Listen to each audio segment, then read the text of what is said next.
everyone, and welcome to this edition of Inside the SAB. In this session, we'll be talking with Dr. Fred Hooper, a longtime member of the Scientific Advisory Board. Dr. Hooper got his PhD in nutrition way back in the early days at Texas A&M University, and then went from there to do his postdoctoral studies at the University of Texas, and then moved into the public arena, if you will, into the industry. And lucky enough for us, he joined us about 43 years ago now, in the late 1970s, 78 or 79. So right. Welcome aboard, Fred. This is going to be fun. Thank you, John. It's a pleasure to be here, and it's great to have an opportunity to talk about a subject that I have been concerned about for all my professional career. And, I think, and I've told you before, that the worst thing that ever happened to the human race was the identification, isolation, purification, and distribution of refined white sugar. I remember years ago that you told me that exactly. We were having an SAB meeting, and you told me, because we talk about health challenges all the time. She said, John, I think in the end, it's going to all be about sugar. It's primarily going to be about sugar, and I think it's proven that way. Now, if we look back a little bit, one of the things, of course, that concerns me and concerns everyone else is the increase in sugar consumption. Yeah. It was actually discovered about 2,000 years ago when they discovered sugar cane. That's when they started extracting it, purifying it, crystallizing it, and putting it in food. But if you look at the consumption data back in the early 1700, the actual consumption of sugar, refined white sugar, was about 4 pounds, which was about 1% of the actual calories that the average person took in. By 1800, they had grown up to 18 pounds. Mm-hmm. That's per person per year, yeah? Per person per year, per annum. By 1900, it had grown to 60 pounds. Yeah. And now we're looking at total consumption of caloric sweeteners up to 125, 26.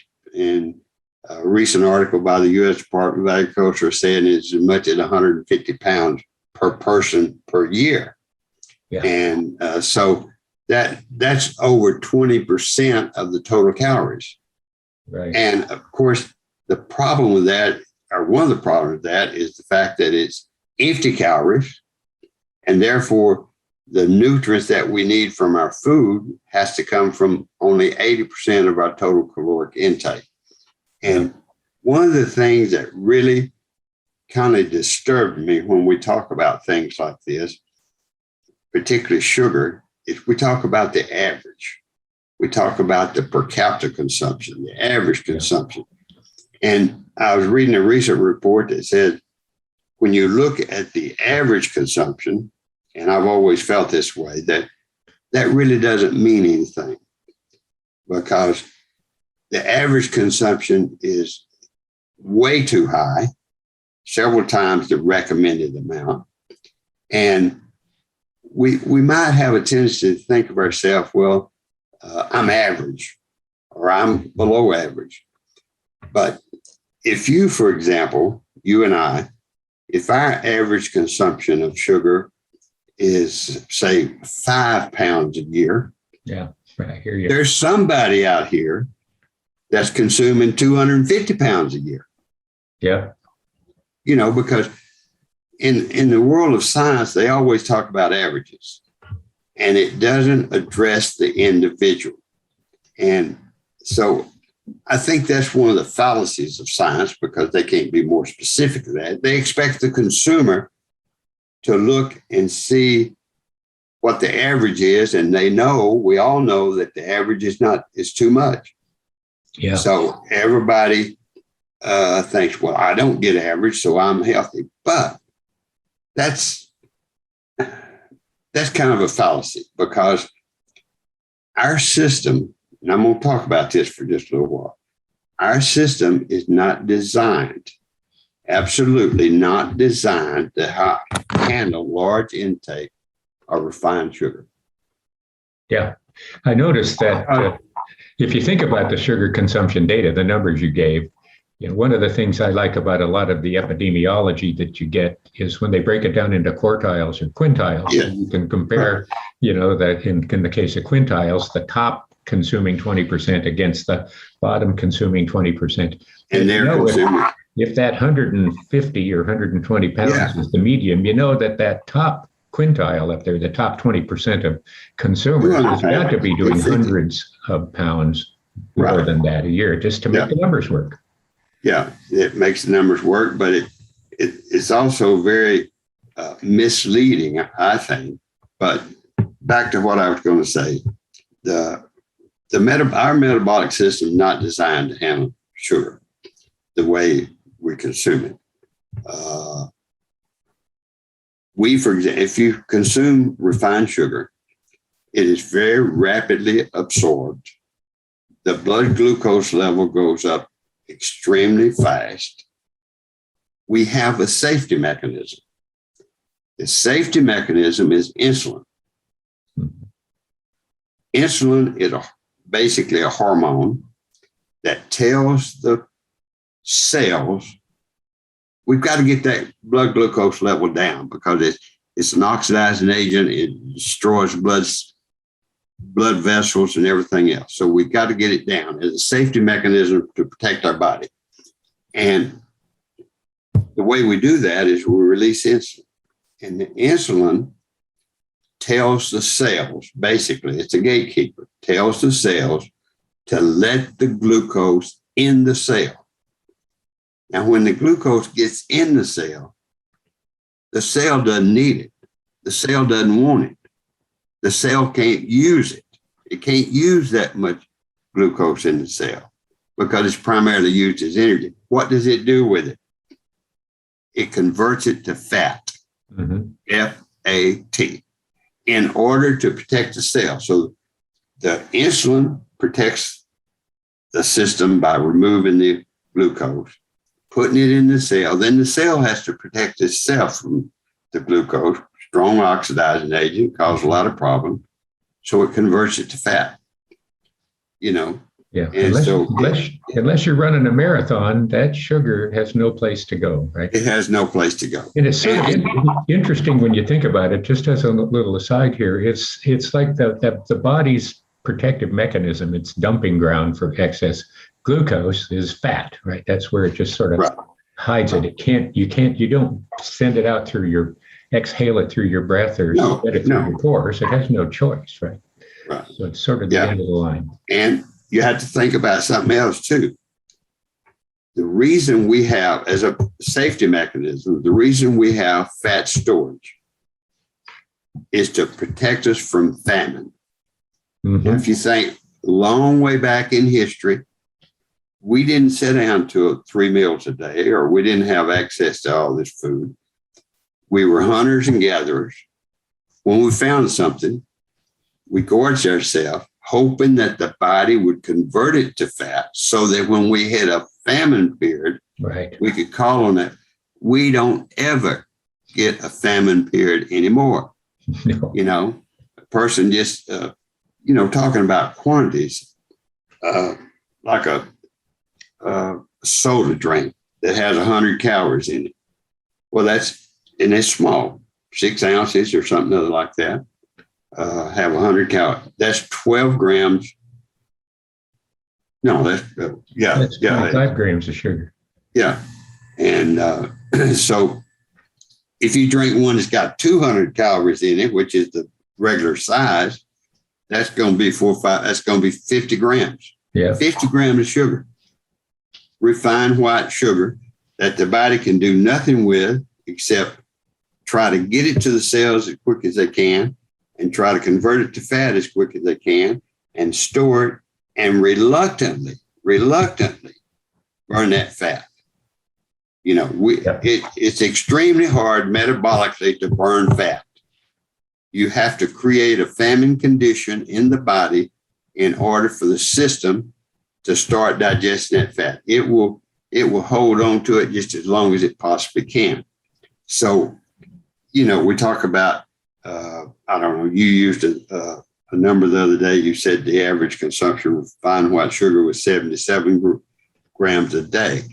Well, if you drank a 200-calorie soft drink, you've already got 50. Yeah. Now, how many people do you know or we know that drink several of them every day? Yeah, I hear what you're saying. I don't actually know very many, but I can tell you by the fact that those soda fountains appear just about everywhere and the soda pops appear just about everywhere, that there are a lot of people consuming a lot of that stuff. That's a lot of people consuming a lot of that stuff. And most of the establishments now, the fast food establishment, give you a cup and you can go back and forth as many times as you want to. Yeah. And they give you a cup that's like a quart. Yeah. And, so they think they're doing you a favor.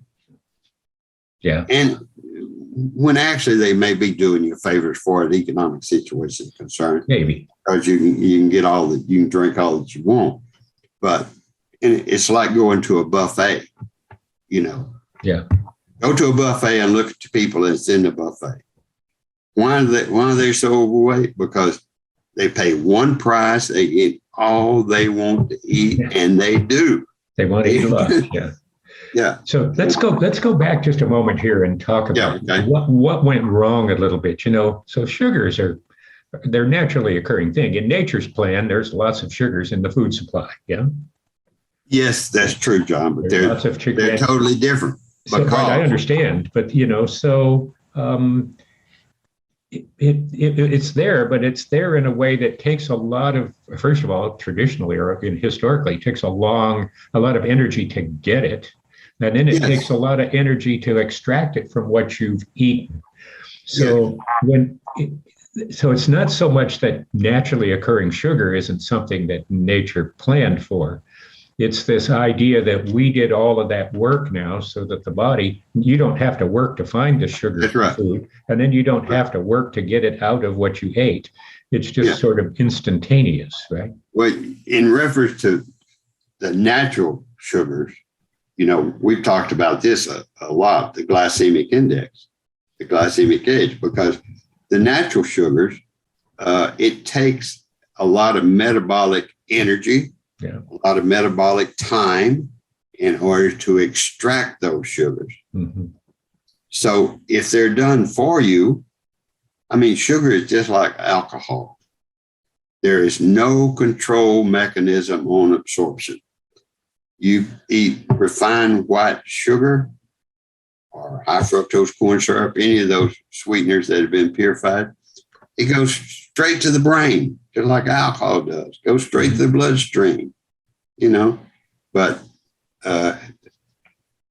yes, natural sugars in their natural state, in their natural form, in the natural fruits and vegetables that we might consume, there is a control mechanism just through the digestive system that slows their intake. Right. We've talked about that in relation to sugar with a high fiber diet. It slows down the absorption of the glucose. Yeah. Well, sugar in the presence of fats present, glucose is slowed down too. So, and when it occurs naturally in the food supply, that was nature's plan all along. And in fact, a big part of our biochemistry is really dependent on simple carbohydrates, right? The brain loves to burn simple carbs. Right. So it's just when we overwhelm the system with all of this sort of cheap and dirty glucose, if you will, that we encounter a problem. Is that correct? I agree with that 100%. Okay. I agree with that. Historically, sugar hasn't, if you look at the data you talked about, 1700, 1800, 1900, it was going up, but it was never very much sugar as a starting point. But what I noticed is that, for example, during World War II, there were sugar rationing was going on, right? It became in short supply. I don't know why that is. Maybe you know. Can you tell us why it became? Well, I don't know. I don't know exactly why that was the situation. other than the fact that I think most of the machinery and manufacture and personnel were devoted to producing the war machinery and everything. Yeah. And I think it probably made a great contribution to the limitations. And plus, as you know, a lot of those food stamps, gasoline stamps, those stamps that you had to have during World War II in order to buy something, was to provide it for the military. Yeah. And it may not have been a national shortage as much as they wanted to make sure that they had enough for the military. Right. Now, I'm old enough to remember those stamps, and I remember living in a rural community where, aunts and uncles and cousins were all together, and they were always trading these stamps. Yeah. And, some of them get gasoline stamps and didn't even have a vehicle. Yeah. So that gave them some leverage.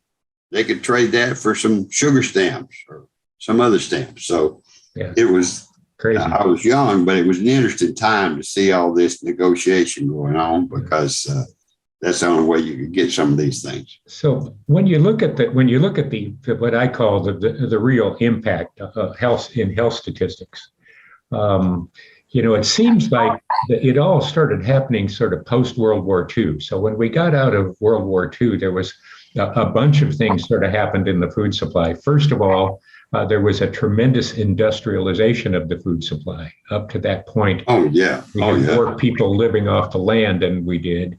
And then there was an explosion of sugar-containing products and sweetener alternatives and things like that. And it's interesting that when you look at the diabetes data, for example, from 1950, right, that there's a direct parallel. As the increase in sugar consumption occurred, the increase in diabetes has occurred. I mean, it's stunningly similar graph. Right. And weight. And weight, right. Same thing with overweight and obesity, same sort of thing. So, you look at 1950, there were maybe less than 2 million diabetics in the United States. And you get to today where there are more than 30 million of them. That's right. And that's right. Not a long period of time to have such a big explosion. And it's interesting that the two parallel that. So to me, that's one indication that sugar is a driver of chronic disease. Because obviously diabetes is a chronic disease, but it's also related to, overweight, obesity, diabetes, heart disease, metabolic syndrome, all of those things. Can you expand upon that a little bit? I know you've sort of looked at that data very closely. Just the fact that the body is actually fighting the glucose. The blood glucose at such a high level. And it's not unreasonable to visualize it having an effect on all those organs, from the kidneys to the heart, the circulatory system. It's just, I sometimes, talking about the instance of diabetes, I think sometimes maybe the government had something to do with that. I don't know whether it's Democrat or Republican, but, sugar has been subsidized. Right. For a long time. For a long time. Yeah. When I was first joined the industry back in 72, actually, sugar was going into food products that I was associated with. And it was the cheapest commodity that they could buy to go in that food. The only other thing that might rival it as far as price is concerned was salt. Now you look at some food processed foods, they have a lot of salt in them. Yeah. But sugar was subsidized by the federal government. The price was supported, and therefore you could buy a trainload of sugar for 5 cents a pound.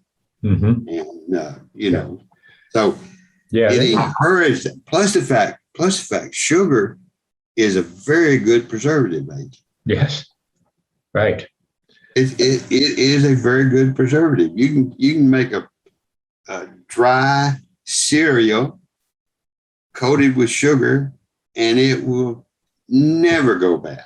Now you put vitamin and minerals in it, they may oxidize or change, but I'm talking about just, it's a preservative. Salt's a preservative, and so it encouraged that behavior, encouraged the use of sugar because of the cheap commodity, the preservative effect. People like it. People like it. You can't unlike sugar. And so people buy it. And people consume it, and when I was a kid growing up, a soft drink was a real treat. Yeah. I mean, we didn't average having a soft drink once a month. I promise you. Yep. Now, well, I can't even explain it. I can't even describe how terrible I think it is. Yeah, well, they're everywhere. They've become ubiquitous. If you think about it, everywhere you go, you're pretty much within arm's reach of some sort of sugar sweetened beverage or product of some sort. It's never far from us. We think of it as being convenient. I think there's a point where convenience becomes a little too over convenient and becomes deadly. So thinking about sugar, though, it's pretty easy to understand the impact, or pretty easy to draw parallels to the impact and the occurrence of disease. I mean, when you look at the data, it's not just overweight and obesity and diabetes and heart disease, it's kidney failure and non-alcohol fatty liver disease. And I read an article a while ago where a fellow said, as far as sugar goes, anywhere there are cells, there are problems. Right. Okay. I agree with that. I agree with that because you can't separate it from all those things that occur as a result of excess sugar consumption. And it's I can't elaborate on it much more than that. Right. So contributes to all these conditions. Yeah. Well, it's just the overload. So if we come back now, so I know in the SAB, we talk about this sort of stuff all the time. Whenever we're putting products together, we're always doing that battle with the flavor and the mouthfeel and the texture and the taste, but keeping the sugar under control, right? Keeping it to a point where the sugar is in balance with other things that are there. When we did our glycemic response control development, if you remember back then, we spent a lot of time balancing the ratios between protein, fats, and sugars, carbohydrates, so that we gave the body enough the carbohydrate to sustain its needs, what we called good carbs, I think at the time, yet not so much that we would drive it into an insulin response, which was what glycemic response control was about. So it's not like you can just eliminate sugar from your diet completely. We need some carbohydrate. Okay. No, you wouldn't want to eliminate sugar from your diet completely, or carbohydrates from your diet completely.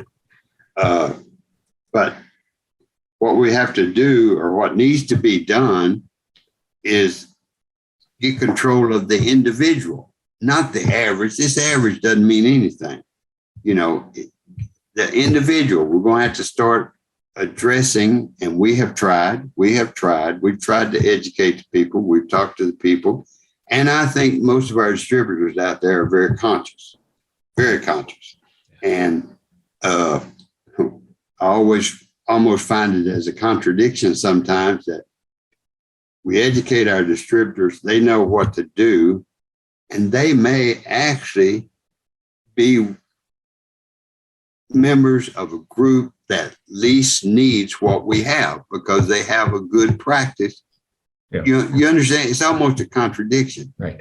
The healthiest people have the healthiest practices, that's for sure. Yeah, right. Healthiest people consume the healthiest product, and we provide healthy products for them. And, but in the meanwhile, we educate them, and they try to practice good nutrition. Yeah. Well, I think there's always the issue of how you get that balance. I know for me personally, I like to get a lot of the sort of vitamins and minerals, or the sort of phytonutrients rather, that are associated with fruits and vegetables. And I also, I know that if you're going to eat a lot of fruit, you're going to get a lot of sugar. And even though it's a little bit slow to be metabolized, much slower, digested, much slower, very slow, it still ends up ultimately with a lot of calories there, unless I'm out running a marathon, which I don't do very often these days. Those calories are going to be, even though it takes all day to get them out, they're going to have to be digested. So there's this sort of philosophy that I have, is that, I consume fruits and vegetables. I try to consume more vegetables and fruit, but I try to consume those, knowing that if I take a product like carotenoids or flavonoids, that I can get a lot of those phytonutrients associated with fruits and vegetables without the sugar burden. Not to suggest that people shouldn't eat fruits and vegetables. We should eat them. Okay, we should eat a lot of them. But there's a way to get a very high density of these fruit and vegetable related phytonutrients without all of the sugars that might come along with them. Exactly. Which is one of the things we talk about in the SAB too. So, just to sort of to recap, okay, we people are that are listening probably wondering, well, what do I do? How can this help me? How do I apply this? And I think that there's a couple of things that have come out here. One is, first of all, your body does need some sugar, needs some carbohydrate, because in nature's plan, it was there. Two, the thing to do is avoid the refined and processed versions of that, especially when they come in big doses like you get in a soda pop. 17 teaspoons in a 12-ounce soda or something like that. I mean, that is a lot of sugar, basically sugar water. So 25 grams in 100 yeah, drink. It's a bunch. It's a bunch. So, I think that in the SIB, like I said, we think about these relationships all the time and make these calculations. So it's safe to say, though, Fred, and you can comment on this for me as we bring this to a close. It's safe to say that if you eat a balanced diet, though, then avoid what I call the industrialized food products. Okay, because sugar is one of the first industrialized food ingredients, right? If you avoid the industrialized food products and focus on, the natural things that are present there, as I like to tell people, avoid the center of the supermarket and go to the extremes, because that's where you're going to find fruits and vegetables and things like that. Is not right in the front door, but off to the side. Then you can do okay. Is that a safe thing to say?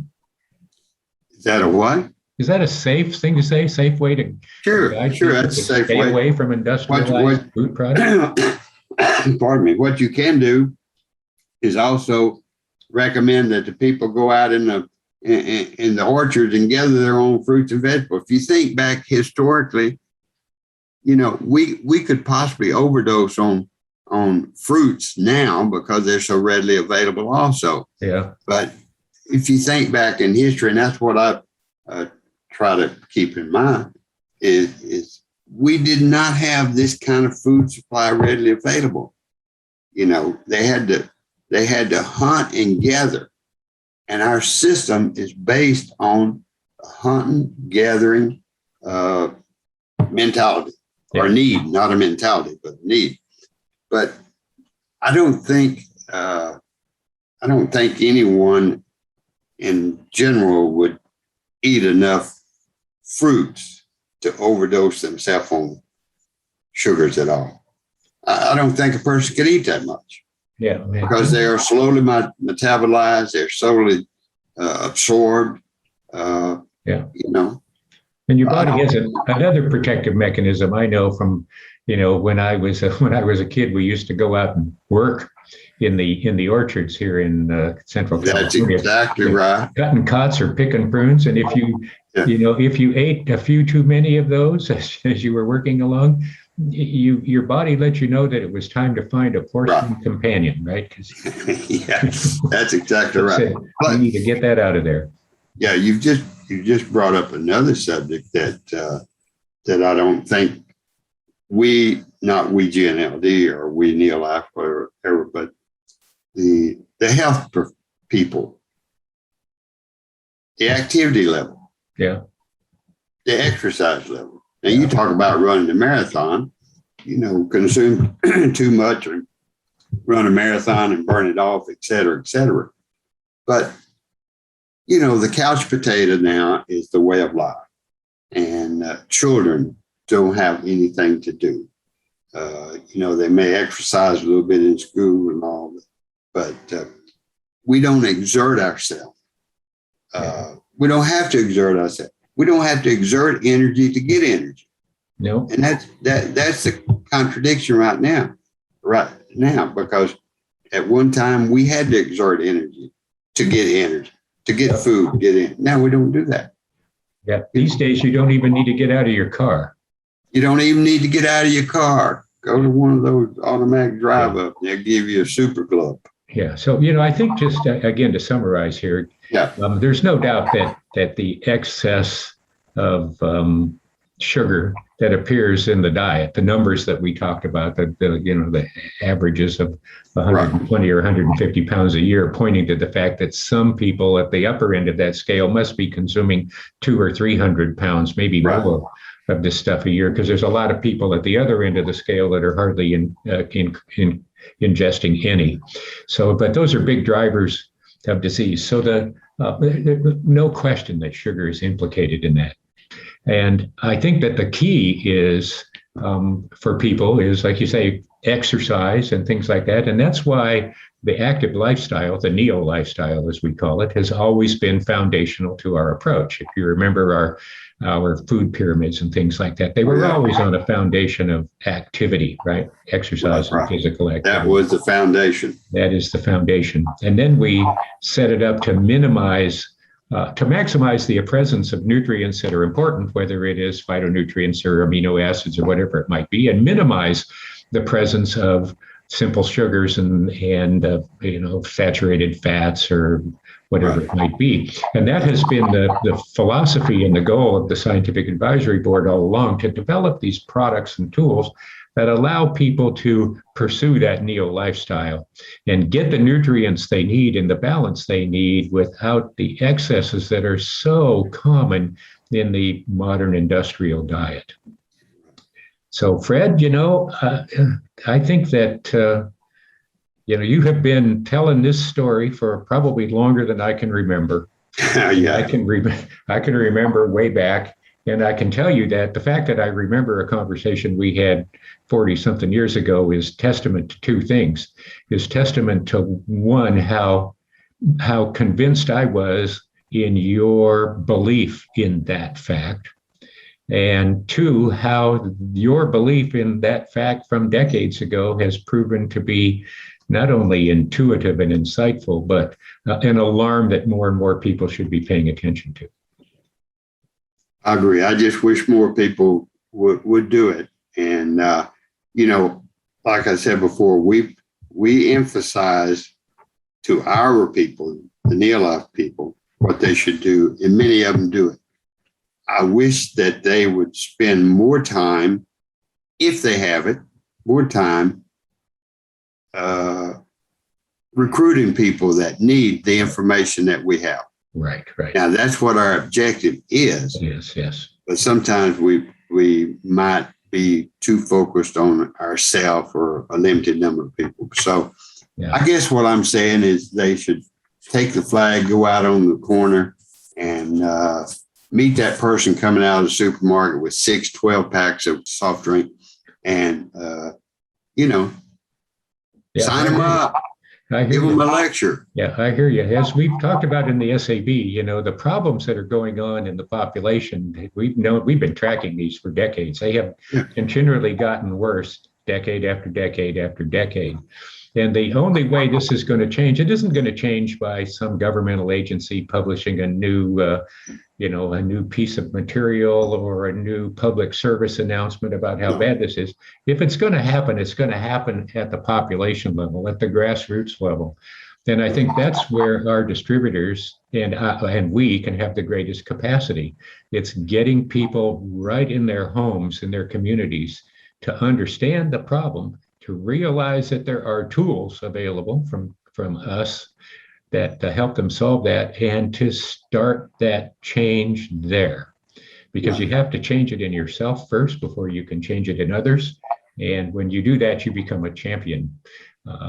People who come in and listen to us, even if they don't like anything that we've got to say, if they go away a little more aware of how important sugar can be to their health, or how important exercise can be to their health, or whatever it might be, or how detrimental sugar can be to their health, that you will have, probably added years to their life. So, absolutely.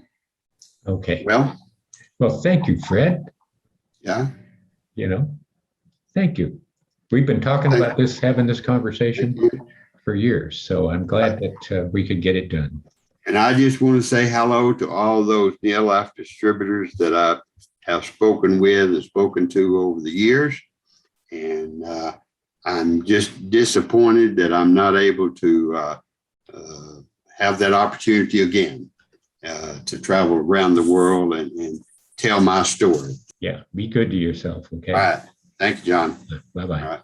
Bye.